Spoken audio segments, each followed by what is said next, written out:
I believe that the conscience of this House floor will be reflected in how we support our elderly. Families with loved ones in nursing homes and assisted living facilities expect safety and care, but we found facility operators in Texas often face no penalty from state regulators when abuse happens under their roofs. Investigator Avery Travis explores why advocates are calling for more transparency and accountability, and at least one state lawmaker is calling it a top priority. This is a plant that came from my mom. It's not blooming right now, but it will. These little buds will open into a flower about that big around. She taught me how to care for things and take care of them. But after Billy Mullen's mom was diagnosed with Alzheimer's disease, he and his dad had to find help, people equipped to care for her. They decided to move her into an assisted living facility nearby. It seems like the right place where we want to trust somebody to take care of mom. It was hard on Billy's dad, so they installed a camera in her room for him to check on his wife. I'm so glad we did that, because if we hadn't had that camera, there is no way that we would have known what happened to mom. She was hurt, she was violated. The Mullins family wanted KXAN to watch, but not show, footage from a night in March last year, when a staff member could be seen bringing her into her room, closing the door, and then, as it was later described in a police report, sexually assaulting her.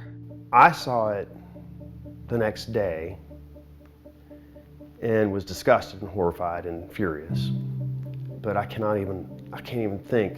imagine what my dad was feeling when he saw that happen to his wife, when he was already uncomfortable with not being there to protect her. The family called police immediately, and the staffer was arrested and charged with a felony.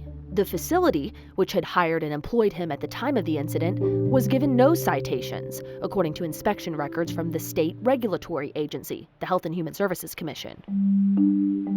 That's because when surveyors came out 2 days later, the facility had addressed the issues, suspended the staffer, checked on Mullins every 15 minutes, and conducted safety surveys with the other residents.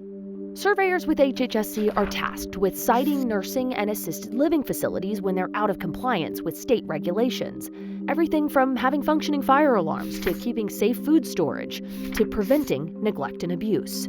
HHSC can fine a facility, suspend or revoke its license to operate, but not if the home has already taken steps to prevent or correct the violation, according to Texas Code, by the time a surveyor arrives. Our review of nearly 4 years of inspection data reveals thousands of cases where the state found evidence of abuse. But in more than 70% of those cases, facilities faced no citations.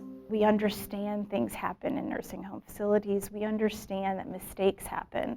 However, no slap on the wrist, nothing is unacceptable. Andrea Earle with AARP Texas says there are cases where the state can't and shouldn't hold facilities liable for a bad actor.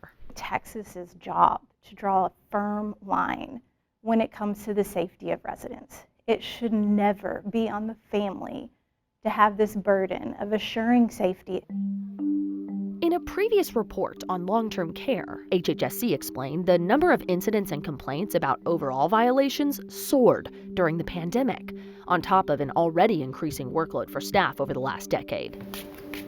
And while neglect and abuse violations do not rank among the most common citations, a spokesperson for the agency says it's concerned about every allegation brought forward.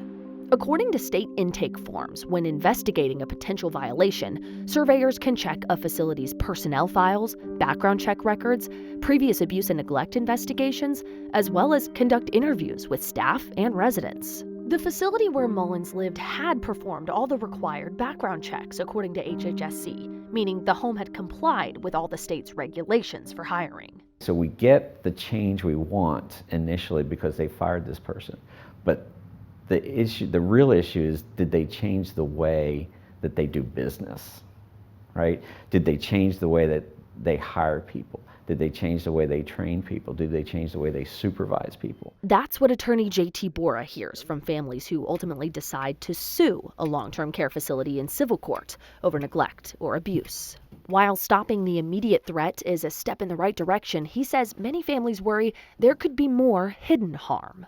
We had a camera, but a lot of the rooms in that place don't. And I don't know how many people he cared for that night, the night before, the week before, the month before. Other facilities he's been employed at, I don't know.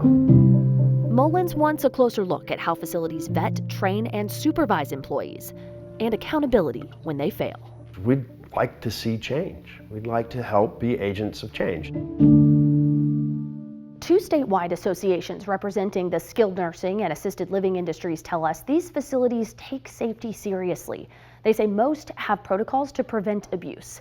The Assisted Living Association says various surveyors and health officials are, quote, in communities, interviewing staff and talking to residents at both scheduled and unannounced visits as often as they want to be there. HHSC says these facilities are required by law to have systems to identify and respond to violations as they're discovered.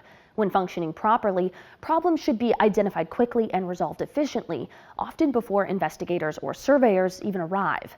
HHSC says it prioritizes how it responds based on the severity but also the urgency of the allegations.